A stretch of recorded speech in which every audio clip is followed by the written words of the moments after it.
talk to each other. I've never seen that Zoom in on their faces. He is not happy to be there. He's confused. And he's loving it. Go on, Bazza. Kill it, the old son. How deep is your love? So I've never seen that before, and that's amazing. I don't think anything can beat 3 big old Bee Gees on their greatest hits. Well, we'll see. We'll see. Do you know, I just watched a video of the worst Beatles related films ever made, and there's one called Sgt. Pepper's Lonely Hearts Club Band. Have you ever heard of it? Yeah, I watched that documentary. Yeah. Oh, it's the Bee Gees, acting as the Beatles. It's just crap. It's just awful. So here we go, Marv. Go on. No surprise to anyone. This is Iron Maiden from Fear to Eternity. So this is the best of 1990 to 2010. That's a weird. It is, but they do this. You've got Best of the Beast, which is like from 1980 onwards. Yeah. Then you've got this one, and in about 10, 20 years, there'll be another one. 10, 20 years when they're all still about somehow, there'll be another one. I'm going to have to put my mic down to show you this. That's how good it is. This is heavy in my hand. Like, right. it's weighty. Go on, then. Let's see it. I'm gonna mute my mic so you don't get any of the unpleasant noises. All right. We'll react to it. Here we go then. I'm excited for this. That's weird because 1990 to 1995 they had a different singer, didn't they? And then, yeah, it just makes no sense. Here we go. All right, so he's opening it up. That's lyrics. Oh, that's a lot. That's so much information. That's nice. So you've got all the lyrics. A lot of liner notes. A lot of liner notes. And then you've got, I guess, the albums at the top that are in the 1990 2010. Cameron's like, yeah. Wait, mad. So like there's Fear of the Dark. What other albums are there? Is Virtual 11 on that one? Or it must be. It'll be all the Blaze Bailey stuff, Virtual 11, and then the other one, which I can't remember what it's called. X Factor. Yeah, yes. X Factor. We've got No Prayer for the Dying. Yeah. Which was October 1990. Fear of the This is. Fear of the Dark. I'll give you all this information if you want it. Let's hear it. We've got 8 featured albums here. We've got No Prayer for the Dying, released in October 1990. UK chart position number 2. Cover art, Derek Briggs, who drew the original. Yeah. Recorded at Barnyard Studios, Essex, England. Featured tracks, Holy Smoke, Tell Gunner, Bring Your Daughter to the Floor. Then we've got Fear of the Dark, released May 1992. Chart position 1. Cover art, Melvin Grant. Recorded at Barnyard Studios. Featured tracks. Then we got X Factor, October 1995. I'll keep going if you want. I mean, just give us the album. Just give us the album. Just the album. Give us the album. Give right, the year, fine. And then I guess you give us the tracks that come from it. I mean, are you sure? Yeah. You sure? I'll keep going. So yeah, we've got X Factor October 95, Virtual 11 March 98. That's your favorite, isn't it? Oh, amazing!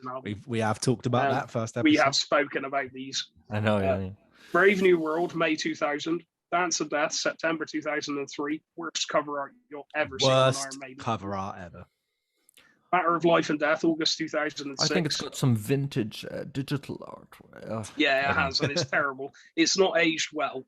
It's funny though, because I bet, I don't know, my son maybe will think that's nostalgia, Yeah. Yeah, absolutely. Absolutely. Where we're like, that's that's horrible. so crap. And your son will be like, this is the best thing since sliced bread. Like, you don't know what MS Paint is, mate. You don't know the pain of that. And then we've got The Final Frontier, August 2010.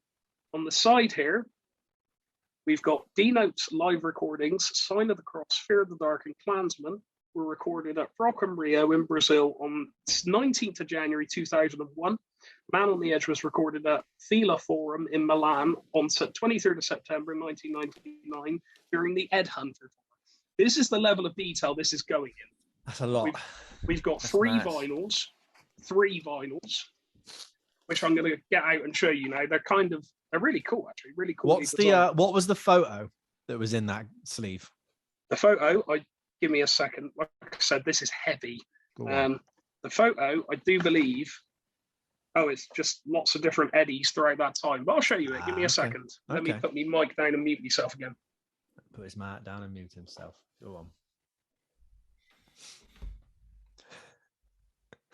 It's like you're, you know, when people in America get those huge like trays with like eggs and stuff on it. It's like you're doing that. Okay, that's actually quite cool. It's really cool, yeah. Yeah, which you don't. Again, you don't get this with Spotify. You don't get this with all the digital stuff, like things you can show your mates. Well, actually, do you remember? iTunes did it briefly. It was like iTunes LP or something like, and they actually you bought the album and it was a bit more, and you could actually get liner notes, and they tried to get, you know, more than just a JPEG photo for your money, you know. Wow. It flopped though, I think. Yeah, I mean, it's just this again. It goes to the devaluing thing, doesn't it? It's like I don't care that the. Yeah. Do you want me to get the other 2 vinyls out just so you can see the artwork? I mean, you might as well. You might as well. Yeah. Okay. Yeah. I'm going to mute again. You're going in depth. I love it. Yeah. I was waiting for like, and the cardboard, there's a little bit of roughness here, and this bit feels a bit smooth, and you know, Iron Maiden spelt this. But again, like, Oisin, what do you think about that? So 1990 to 2010, which is a very specific time period in Iron Maiden where they had a lot of changes, but they're making like a best of messy thing. It? Yeah. Like, where do you think the line stops in terms of like? Actually, no, I'll change that question. What should be the parameters, the check boxes for a good box set? Like, what are the do's, and then maybe what are the don'ts? Well, I mean, I think that's a reasonable enough box set. Like it's got like it's a discography again. Like, do you know this? They've had to split up their discography box sets because there's so many. Yeah. How many albums do they have? 16 plus maybe. You know, if you had that all in one box set, it'd be insane. Like, you imagine lifting that. Yeah. But it's just a bit strange because it is you know, it's arguably like a weird time for that band. You know, I like Fear of the Dark, and I like No Prayer for the Dying, Virtual 11.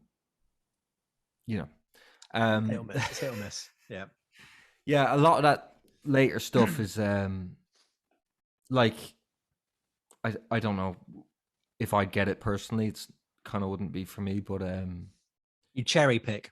When later albums like that, you cherry pick the good songs. Like is this needed? Is this needed? You know what I mean? Is this like an essential thing? I suppose they're also released separately, right? All the albums would be separately. Yeah, we're able to get them. So, you know, I think the completist would get this. You know, like it would be the absolute diehard collector would get all 3. Well, I can imagine they're going to do a more modern box set in a few years. If they're going to do like 2011 till whatever 2030 or something. You know, that could be in the work. I know who else had to do that. David Bowie. Yeah, he had to do that with his box set. So he had one box set for like the 70s, all of those albums. Then he did a box set for the 80s. Then he did one that actually came out this year. It's called Brilliant Adventures, and it's got 1991 till 2001 or something. So, you know, I think that's cool. That's well put together, you know. And I get that with Bowie, right? Because Bowie's musical range is so vast. Like, look at Tin Machine, look at his first album, look at his latest stuff, like, and then iconic periods. You could argue that Iron Maiden, they do the same thing. They know where their bread is buttered. Good, fine. That's that type of band. So I get that with Bowie. They still deserve to.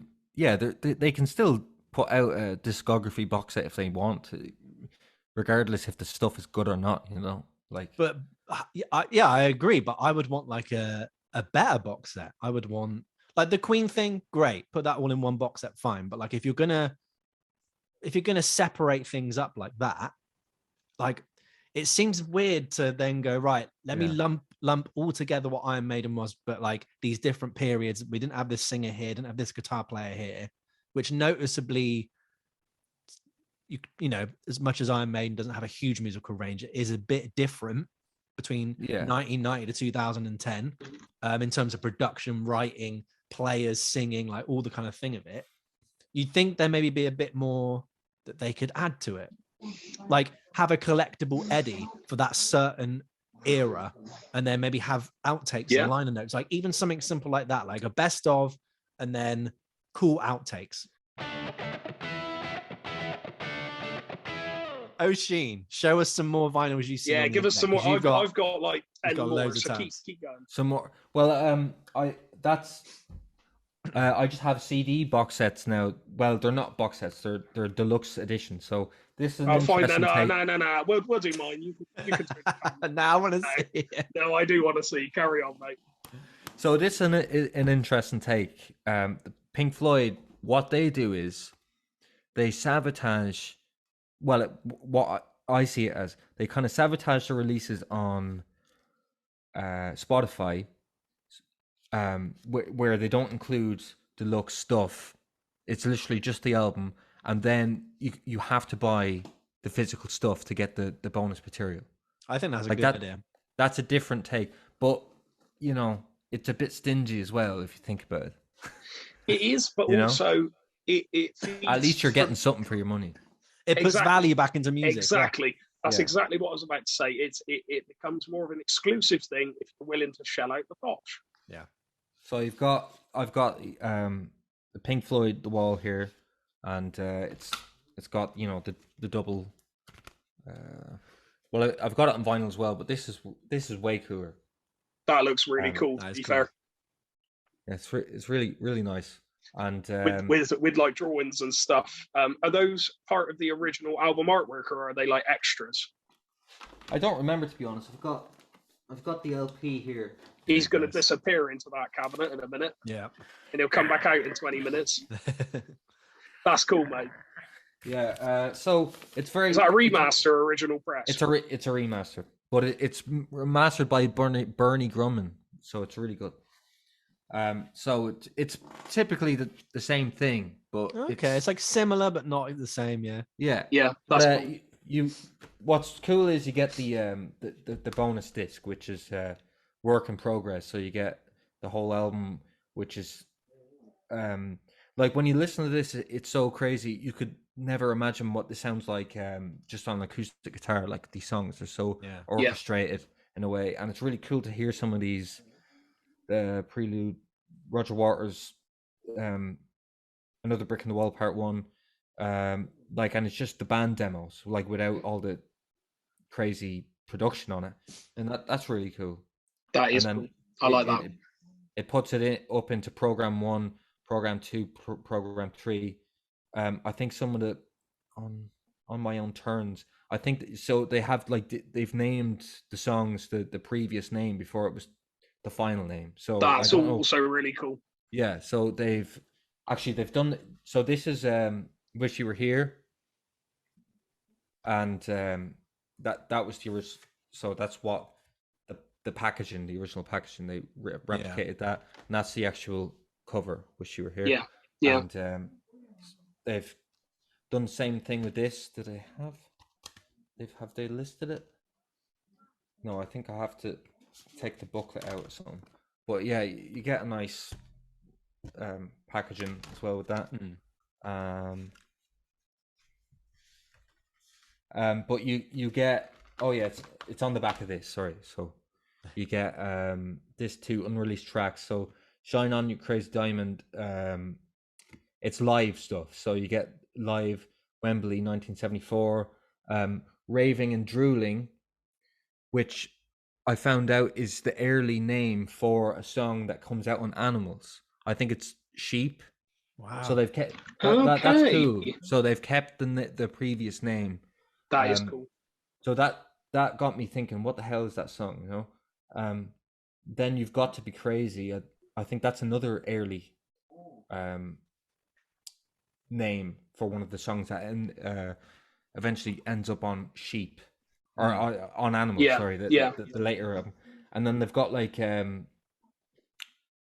this is really cool. So they've got wine glasses from Household Objects Project. So they were kind of in a tizzy after, because how do you follow up Dark Side of the Moon? They needed, something crazy and out of this world. So they actually had their initial idea was to have this album because they were a psychedelic band anyway, and they just always wanted to look for new sounds, and they tried to make an album with household objects. So they have this whole song with wine glasses, and they're just playing it like that, and that's what it ends up being the start of Shine On Your Crazy Diamond. At the start you have that. It sounds like a synth, but it's actually wine glasses. Oh, wow. Yeah, so I found That's out insane. that. Yeah, it's really cool. And Have a Cigar, alternate version, Wish You Here. Actually, this is crazy. Have a Cigar, do you know that song? I love it. I am aware of it, yeah. Great. Cigar, you're gonna go far. Who do you think's singing on that? It sounds like Gilmore, but I don't think it is. I think it's... Who would that be? Because it doesn't sound like Roger Waters either. Drummer? Is it the drummer, Nick Mason?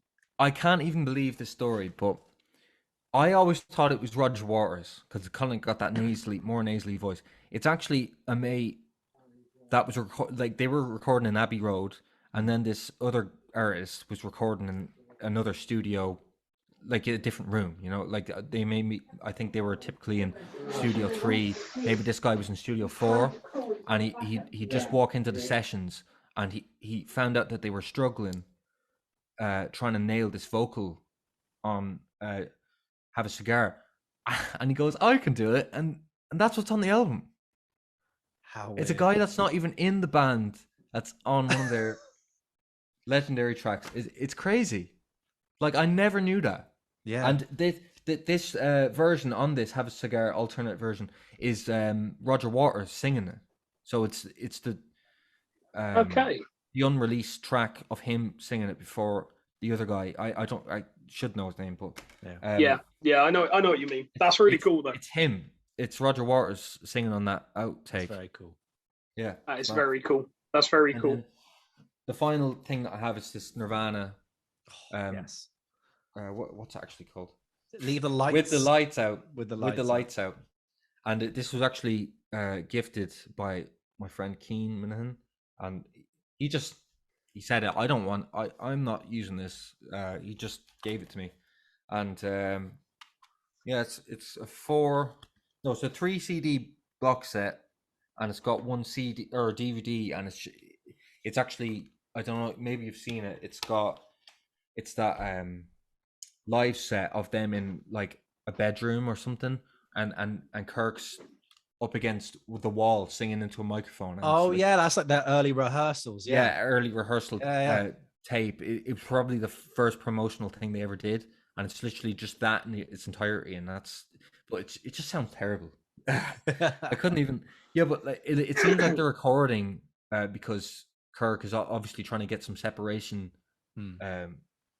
from the bleed of the drums or something, but it's literally just the audio from the camera, and it's just terrible sound. That would be rough. Yeah, but it's it's literally scraping the bottom of the barrel of this. It's unreal. So the first disc is like pre-Bleach, and then outtakes from Bleach, and it's so cool. There's the first track is them playing Heartbreaker by Led Zeppelin, and it's apparently one of their first ever gigs as Nirvana, and there's a guy in the crowd going, play Heartbreaker, play Heart, amongst all this feedback, and you can hear Kurt say, I don't know how to play it, plays it anyway.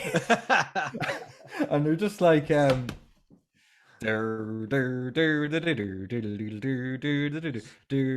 then there's a key change, and they don't do the key change, and it's just a shit jam. But there's stuff like that in there that they should have left out, but it's there, and it's really cool. And there's just terrible takes of that. That's the thing that I wonder, if would we ever have gotten this if Kurt was still alive. Because obviously he can't say no because he's not here to say it's okay to put out. But it's the same with John Lennon as well. Like, he was very critical of his voice. He typically would turn his voice down in the mix, and then when he'd leave the room, that the engineer would push it back up. And There's stories like that, and he drown it in reverb. And now we have like outtakes where his voice is breaking and stuff, and like I'd say he'd be raging. I completely agree. I mean, especially when you look at major label stuff and it is a product, they're like, how much product can we get? And Nirvana's still like, Nirvana's just like a legacy. They are not up against like the Beatles, but like they are viewed as the Beatles of grunge, they're the Beatles of that generation. And if you can 90s, yeah. if you've only got like Jimi Hendrix, you've only got 3 albums worth of material. And I mean, the box that you have has got things like Sappy. It's got You're Right. So it has things that you've never heard before. Yeah. Exactly. B-sides and everything, yeah. So it does serve a purpose, but it does make you think. I want to say that there was some sort of legal action between Courtney Love and Dave Grohl on that, because they were saying about should the box set even go out, what was on it. So it was like even contentious in between there. But I think it's to the individual. That sounds like a cop-out answer, but I would say Kurt Cobain would put up a fight and say no. But when you read into how he wanted to be a rock star. So some of it was premeditated, that he pretended to shun the spotlight, but like he really did actually want to do that. Like he wanted to go all out. Yeah. So I would say in that case, I think that would have come out, but maybe not in the way that would have. It might have been stripped down. I don't think he would have got the pre-bleach stuff, but No. I feel like he would have maybe got like a really, really concise B-sides, really, really concise live stuff. Yeah. I don't know. Yeah. You got Metallica Black Album Deluxe. Now, yeah, I've only skimmed through the track listing. I think you might have sent that to me and when it's how long it is. There's so many versions of Nothing Else Matters.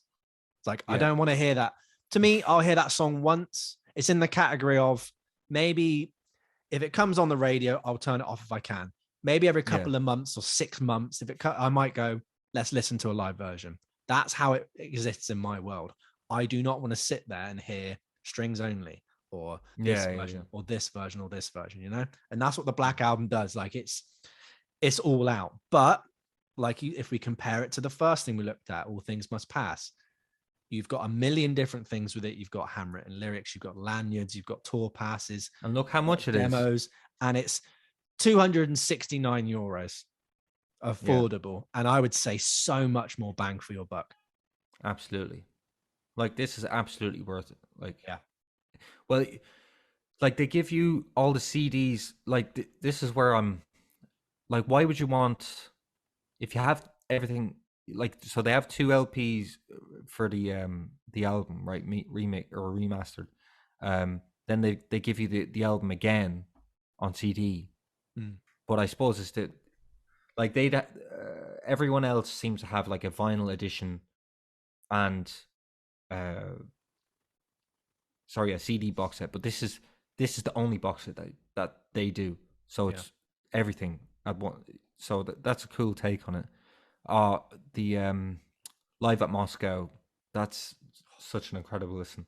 That's if great. It's unreal. Just it's as exciting to listen to as to watch. Well, obviously you cannot unsee what happened at that gig. Like it's just a sea of people. So when you're listening, you see that in your head. Like it's crazy. Yeah. Wasn't it the biggest crowd ever at the time? I think so.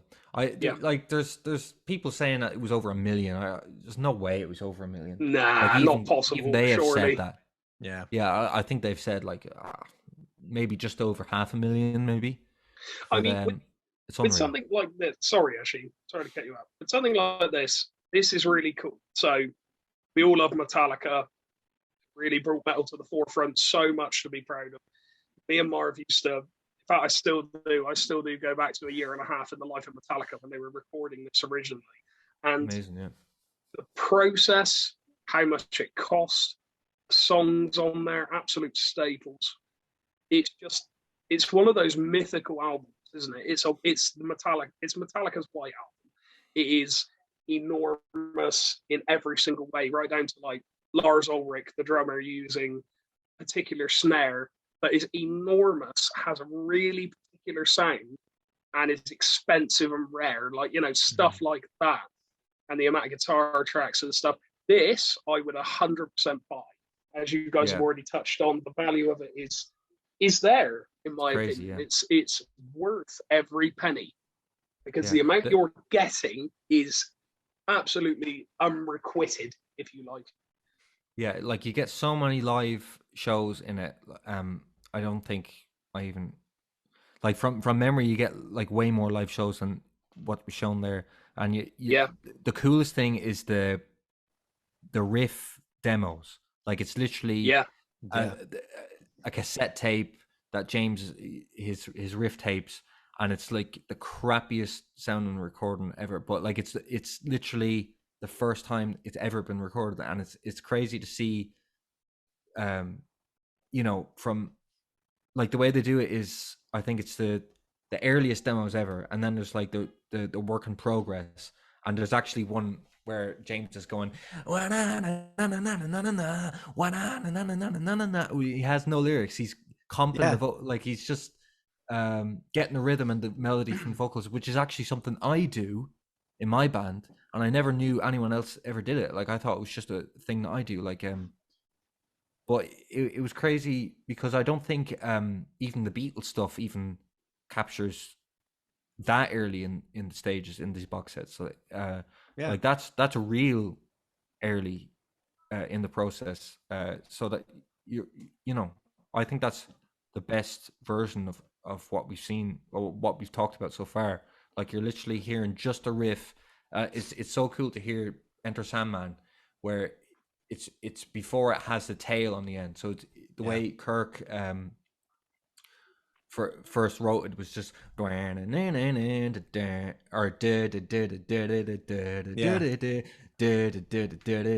like, it's just that over and over again. And it just, if they release it like that, it would do nothing. But it's just amazing to see just such a slight change, just repeating that can make it so much better, you know. And then there's like Sad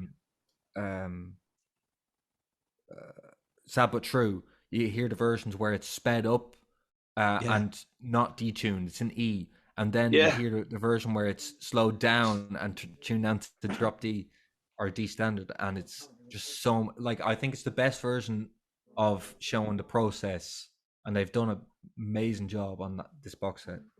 Well, they've done it with them all. Like, they've done the first 5 albums so far. They've all been unreal. Exactly, for a recent release as well. But here's a question I pose back to you: like, do you think it's too much? Do you think you actually need to have some sort of mystique around albums like this? Like, this is the Black Album is like mega huge. Like, it still sells 10,000 copies a week. It's just never ever going to stop. It's a staple.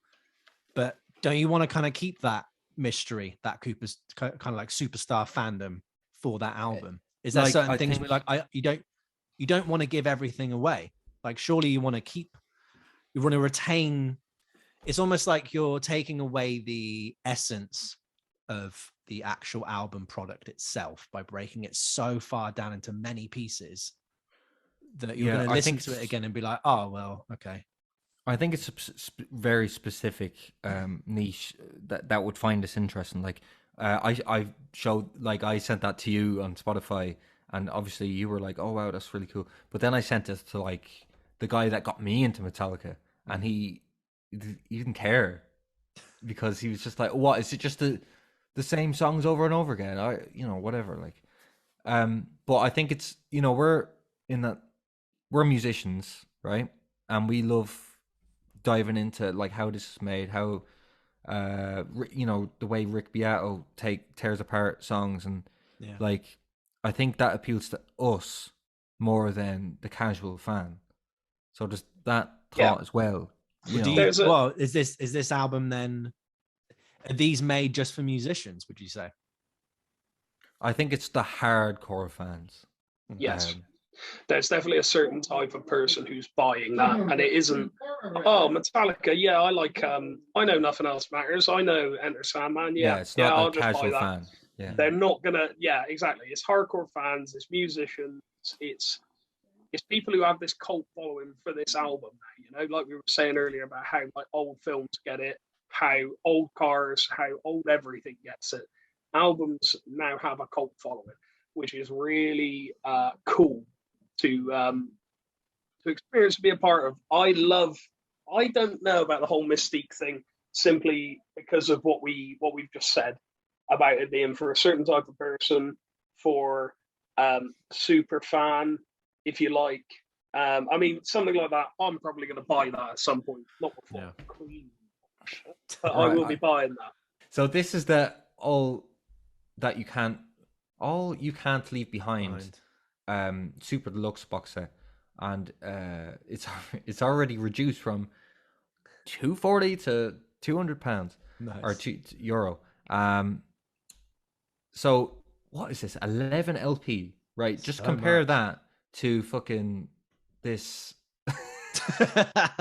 Jesus, so you've got Mozart piano sonatas for £3,000, 7 LP, and then you've got an 11 LP box set of one album by U2. That's mad. But for 10% of the price. Yeah.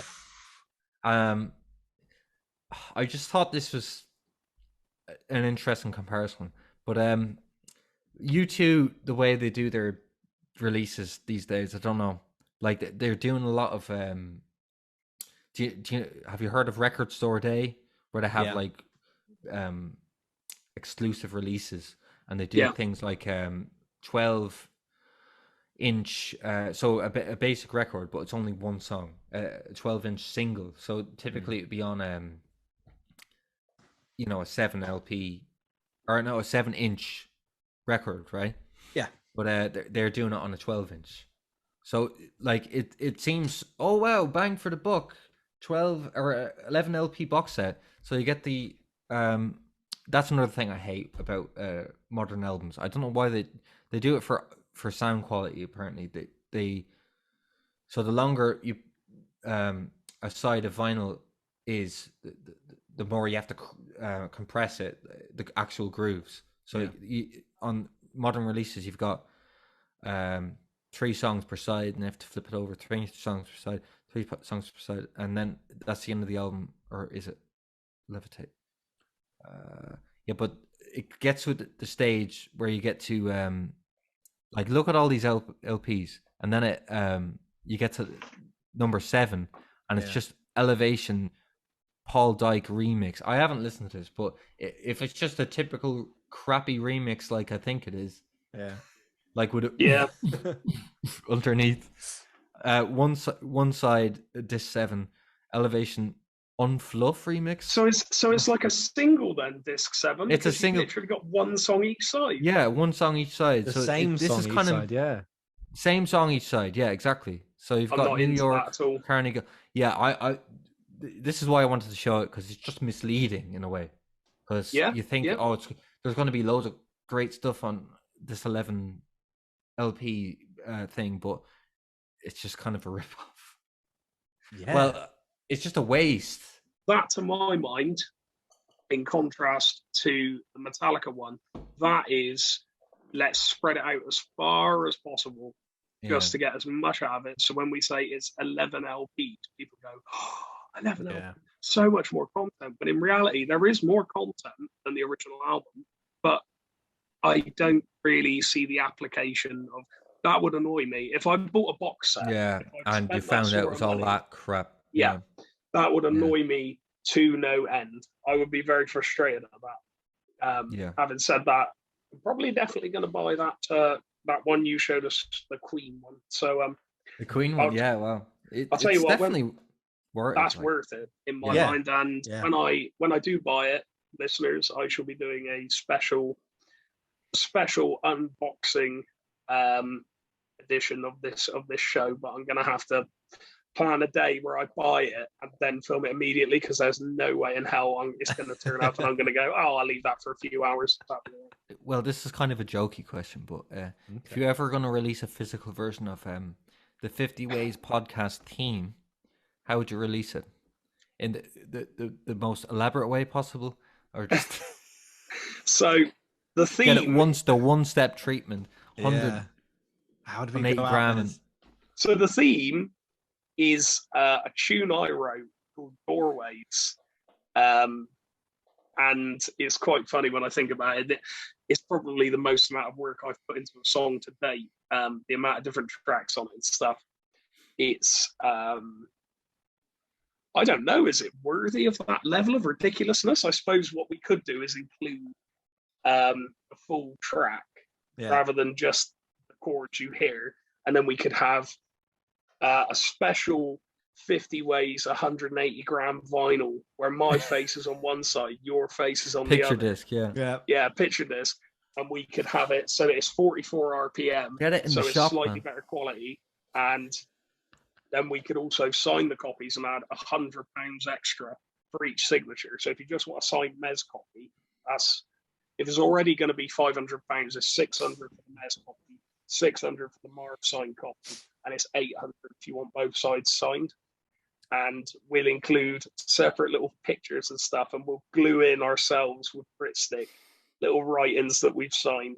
And on top of that, I think we should even include some little Kinder Egg toys that I've got somewhere that I use as AMP mascots. And then we can put... I'll one up here, right? Here we go. All of that, but you have to go to the Tape Museum in a special room that we've rented out for a whole year. So we're like so down in debt here. And it's just playing off of a little iPhone speaker through the vinyl. We've hooked up through like a really bad like RCA cable, and it's coming out of an iPhone speaker. That's and the only place you can hear it. On top of that, for $1,000 extra, we'll give you an NFT of both of us going like that. In time with the... Bez is jigging about in his seat. Jigging about. That's how I do it. Only ever that, all right? So, I'd like for to do £100. £100. Nah, mate. The overheads that would That's cost. so much money to rent the tape out for a year. My God, no, 100. Maybe per No, I person. mean like release it for £100. Maybe not 100. Maybe 10,000. I'd have. How long is it? About 4 minutes long. Something like that. 4.5. I'd release 400 vinyls and have a second on each side. So it's like the best quality ever. Dun, dun, dun. Yes, box sets. I think they're great. There are obviously some ones that are cash grabs, but I think overall, even if they're ones that don't bring anything new to the table, they're pushing them into a new audience. So instead of young kids today listening to watered down versions of these bands and artists that were like, look, these are great artists, but why are you listening to these? They're ripping off that. They can go and listen to that. They can go, oh, this is really, really good. Oh, I've got some fidget toy to play with, or I'm happy box sets are here. 2022. Listen to it through an iPhone. 2022 is the year. So many more. Oisin, we want to thank you for your wisdom, your audiophilic knowledge. Yeah, thank you, man. You know what I'm saying? You got such a good vinyl collection, and like it's great to see. Great to see. Oh, thanks so It's much. very cool, mate. It's very cool to have you on the show. And as I said at the beginning, it's nice to have different perspective, because we've been doing this for a little while now, and we both know each other's opinions, and that's grand. But it's nice to just have like that little buffer of Oisin. Anything you want to plug right now? I hear there's a new year go ahead. coming out. Yeah, we've got a new it's called Hardline. It's the first song that we've released in I don't know, 2 years or something. I've been really working hard on it, and it's kind of like a more rockier sound we're going for. 28th of this month, Spotify audiophile edition coming out. No, it's not. Nice. Mez, you're always good at playing us out, saying something funny, saying something witty. I tell you what, you grab a cereal box right now and you start reading the ingredients, and I'll fade in the music. I've grabbed the pink stuff spray. This has taken us out of the episode. Thanks for listening, everyone. I'm probably going to chop it into 2 parts so everyone can get a nice stranglehold on it. Mez, let's go. The pink stuff. Miracle Laundry Oxy Stain Remover. Our laundry Painful. Our laundry pre-treat stain remover. Spray for use with whites and colours. Has been formulated for amazing stain removal with a fresh, clean fragrance. It's for colour-fast garments and fabrics only. Spray on both sides of the stain. Leave no longer than 5 minutes. Then hand or machine wash as normal. following fabric label care instructions, and always wash colors separately. Check for color fastness before use, and if in doubt, try on an inconspicuous area. Do not use on delicate fabrics, wool, silk, leather, upholstery, or dry clean only garments.